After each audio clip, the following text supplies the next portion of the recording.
సంక్రాంతి బరిలో రిలీజ్ అయి family audience ని థియేటర్లకు రప్పిస్తూ మెగా డామినేషన్ చూపిస్తున్న మనశంకర వరప్రసాద్ గారు 5 రోజుల్లోనే రికార్డు వసూలుతో దూసుకుపోతుందా?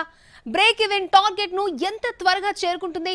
ఇది చిరంజీవి కెరియర్ లో మరొక all time Sankranti block buster గా నిలుస్తుందా?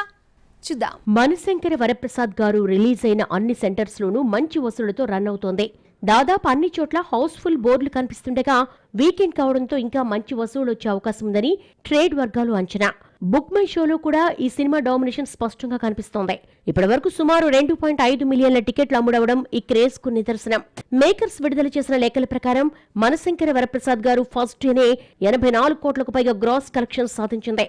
4 రోజుల్లోనే 200 కోట్ల మార్కు. ఇక 5 రోజుల్లో ప్రపంచవ్యాప్తంగా 226 కోట్లకు పైగా గ్రాస్ వసూలు చేసినట్లుగా మేకర్స్ అధికారికంగా ప్రకటించారు. ఒక రీజనల్ మూవీకి ఇది ఆల్ టైమ్ రికార్డు అని చెబుతూ స్పెషల్ పోస్టర్ ను సోషల్ మీడియాలో రిలీజ్ చేశారు ఈ సినిమా టీం. ఈ సినిమా సుమారు 250 కోట్ల బడ్జెట్ తో తెరకెక్కించినట్లుగా సమాచారం.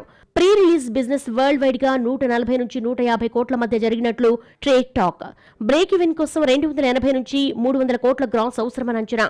ప్రస్తుతం ట్రెండ్ చూస్తుంటే ఆ టార్గెట్ దిశగా సినిమా దూసుకుపోతుందనే చెప్పాలి. దీనికి మెయిన్ రీజన్ సంక్రాంతి సీజన్ కావడమే అంటున్నారు ఎనలిస్టులు.